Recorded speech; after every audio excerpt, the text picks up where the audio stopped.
আসো, এখানে জীবজন্তু, মানব দানব, ঘর সংসার আছে। তোমাদের এই আসমান, জমিন থেকে প্রথম আসমানের দূরত্ব যে দূর, আই রিপিট, জমিন থেকে প্রথম আসমানের দূরত্ব মানে প্রথম আসমানের প্রথম ছাদের নিচের পিঠ, এইটা দূরত্ব যে দূর।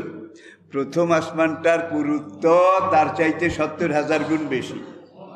পুরুত্ব দবজ পুরুত্ব। জমিন থেকে প্রথম আসমানের উপরের পিঠ, এটা দূরত্ব যে দূর। সেখান থেকে দ্বিতীয় আসমানের দূরত্ব তার চাইতে 70,000 গুণ বেশি। এইভাবে 7 আসমানের দূরত্ব মাপেন না।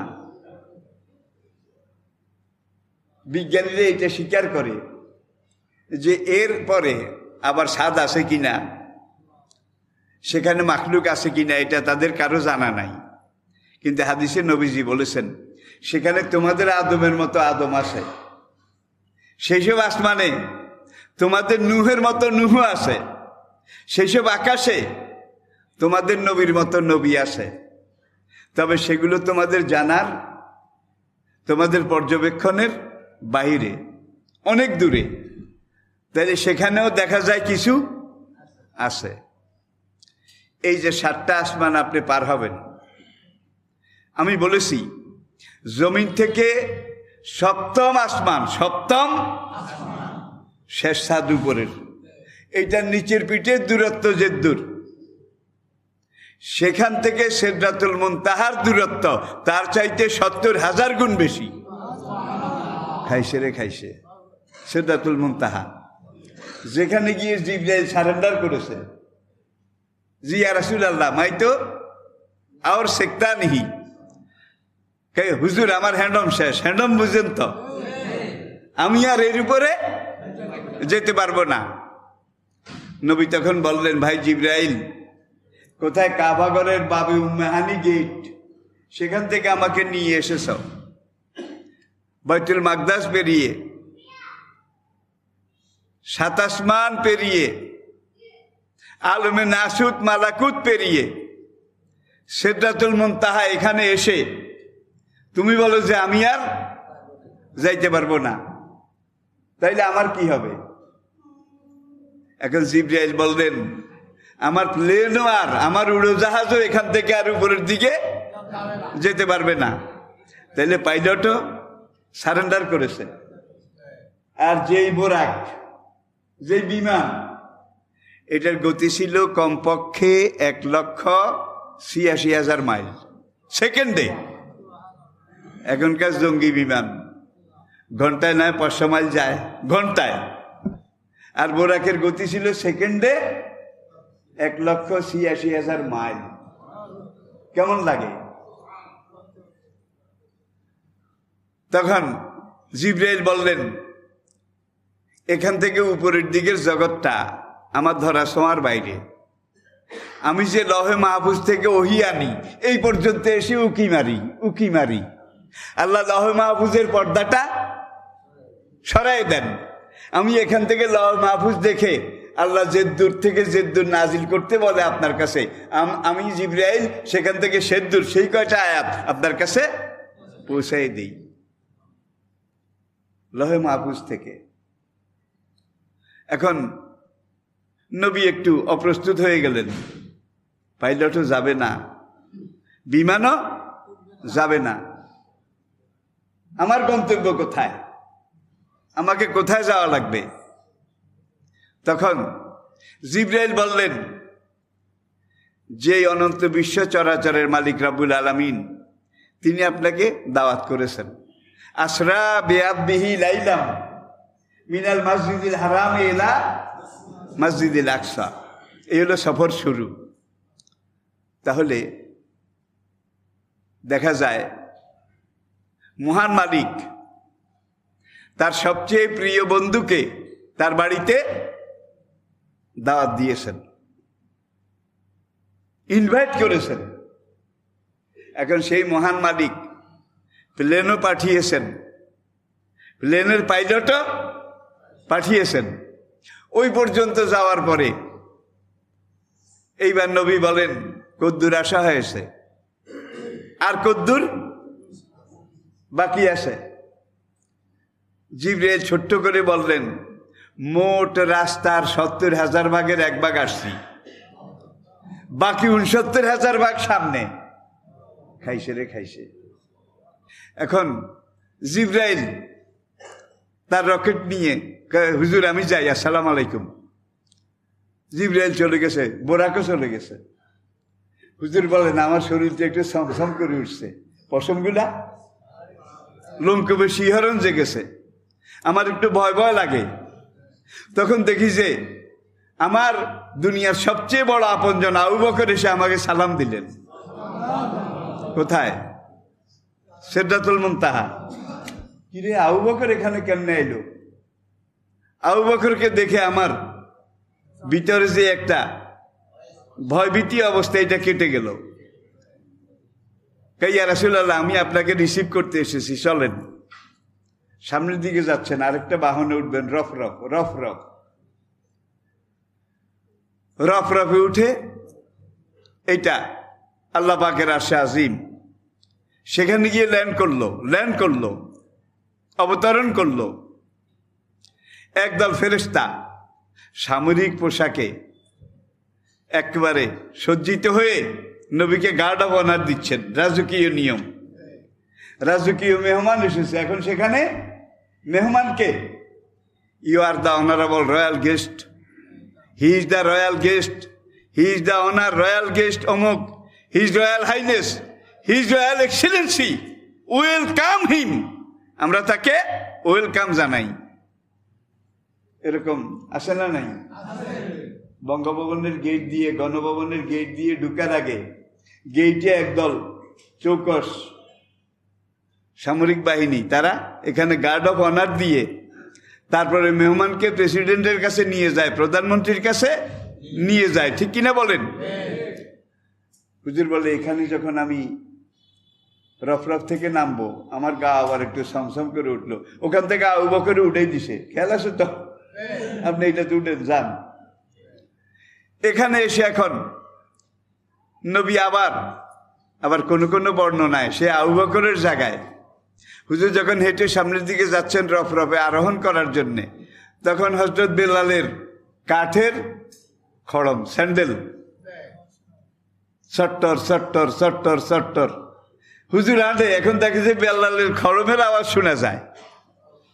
যেই বেলাল দিনে 5 বার কাঠের খড়ম পাই দিয়ে সট্টর সট্টর করে মসজিদে নববীতে আসতেন, আজান দিতেন, মুয়াজ্জিনি করতেন, আবার এই কাঠের খড়ম পাই দিয়ে যাইতেন।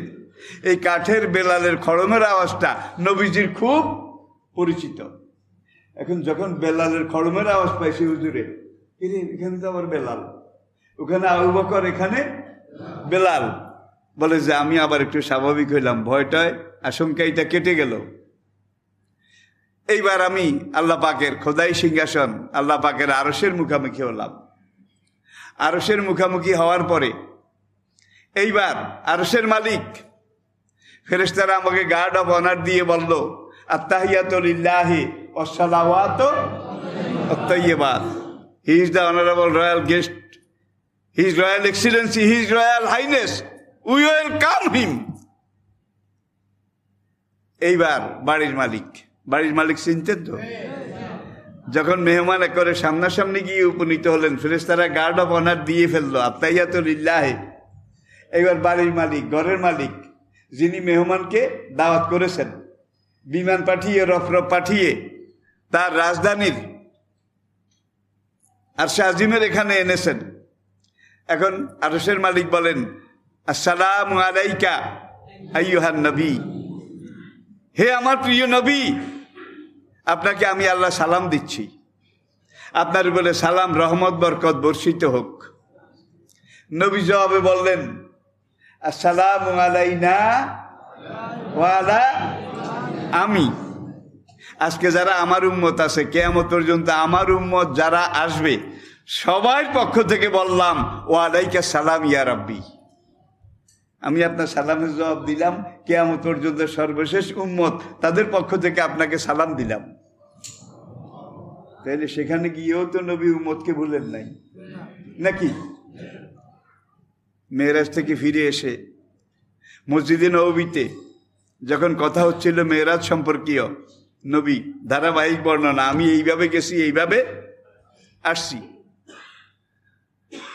আসসালামু আলাইকা আইয়ুহান নবী, আল্লাহ এই সালাম দেওয়ার পরে এইবার বলেন যে কাম কাম, ওয়েলকাম ওয়েলকাম, আসেন আসেন। হুজুর এগিয়ে গেলেন, যেতে যেতে একেবারে আরশের কাছে গেলেন। দানা ফাতাদাল্লা ফাকানা কাবা কাউসাইনে, ও আপনি একেবারে আরশের সাথে গিয়ে লাগলেন। আরশের মালিক বললেন আরো কাছে, বন্ধু আরো কাছে আসেন, আরো কাছে আসেন। হুজুর আরো কাছে গেলেন, আরো কাছে গেলেন, একবার আরশের সাথে লেগে গেলেন। এইবার আরশের মালিক বলে আপনি আরশের উপরে উঠেন। সুবহানাল্লাহ আসতে কইবেন নাকি বাড়ির যাই কইবেন? সবাই বলেন সুবহানাল্লাহ। হুজুর সাইয়্যিদুল আম্বিয়া, সাইয়্যিদুল মুরসালিন, যত কিছু যা ছিলেন, হুজুর তো মানুষ ছিলেন নাকি? হুজুর তো মানুষ ছিলেন। ওমা ইয়ান্তিকু আনিল হাওয়া ইন হুয়া ইল্লা ওয়াহিয়ুই কুল ইন্নামা আনা বাশারুম মিসলুকুম। হে নবী, দুনিয়ার মানুষদেরকে বলে দেন আমি তোমাদের মতো একজন মানুষ, এর বাইরে কিছু না। ইউহা, তোমাদের কাছে ওহি আসে না, কিন্তু আমার কাছে ওহি আসে, এই ব্যাসকমের দূর, কিন্তু আমি তোমাদের মতো মানুষ। এখন ভাই একদল তরিকতের নামে নবী কি মাটির তৈরি নাকি নূরের তৈরি, এইটা লইয়া মাথা ফাটাফাটি ভাই, কিলাকিলি। একদল কয় মাটির তৈরি, আর একদল কয় না মাটির হইলে এটা প্রেস্টিজ ইস্যু, নবী নূরের তৈরি। আচ্ছা, কবরের 3 প্রশ্নের মধ্যে বোধহয় কথা এইটা আসে। ফেরেশতারা জিজ্ঞাসা করবে তোমার নবী মাটির তৈরি না নূরের তৈরি? হাসরের মাঠে যে কড়ায় গন্ডায় চুল চেরা হিসাব হবে, সেখানে বোধহয় আল্লাহ জিজ্ঞাসা করবে যে আমার হাবিব তোমার নবী মাটির তৈরি না নূরের তৈরি? কি হাসরের মাঠে বোধহয় হিসাবের মধ্যে জিজ্ঞেস করবে? এইটা কোনো জিজ্ঞাসার ব্যাপারই না, ঠিক কিনা বলেন? শেফ চলে না দুধ রোজ, ফরজ ওয়াজিবের সাথে দেখা নাই। আবার আরেক দল নামাজ পড়ে না, শরীয়ত মানে না, গাঁজার কলকি টানে নাকি? কয় আমরা আসল মারেফত করি, আসল মারেফত। আমাদের মারেফতে জাহিরি কোনো নামাজ নাই, রুকু সেজদার নামাজ নাই। কয় কি আছে? কয় মনের নামাজ পড়ো রহমান, মনের নামাজ, মনের নামাজ। নবী নামাজ পড়েছেন রুকু সেজদা কি? সল্লু কামা রাআইতুমুনি উসাল্লি, আমি যেভাবে রুকু সেজদা দিয়ে নামাজ পড়ি তোমরা সেইভাবে নামাজ পড়ো। এখন এরা তরিকার এমন কামেল আকমাল পূর্ণাঙ্গ দরজায় উঠেছে, এখন এরা রুকু সেজদার খেতাও কিলা না। হুজুর কি আরে? হুজুরের প্রত্যেকটা নিঃশ্বাসে মেরাজ হয়, প্রত্যেক নিঃশ্বাসে বলে হুজুরের মেরাজ হয়। হুজুরের নিঃশ্বাস থেকে গাজার গন্ধ আসে, শুধু সারাদিন গাজার কলকি টানে, আছে না নাই? কয়েক করে পীরে কামেল দস্তগীর শাইখুল ইসলাম, আফতাবে শরীয়ত, মাহতাবে তরিকত, হাজিয়ে জমান, অলিকুল শিরোমণি হজরত আল্লামা মাওলানা সাইয়্যিদানা মুর্শেদানা অমুক সেরাকালি বদনা, মুজাদ্দাদি, নকশেবন্দি, খাতাগাদ্দি। ভাই আগেও লেজ পরে লেজ, কিন্তু বিশ্বের সেরা মানব, আল্লাহর পরে সৃষ্টির মধ্যে যিনি সবচেয়ে বড়, সৃষ্টির মধ্যে সবচেয়ে বড় কে? মুহাম্মদ রাসূল।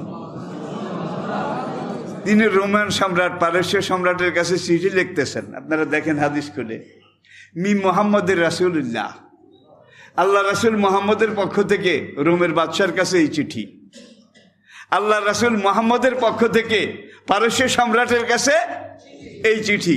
সেখানে হজরত মাওলানা মুর্শেদানা সাইয়্যিদানা অলিকুল শিরোমণি, এই হলনা তলনা আরো কত কিছু আছে নাকি?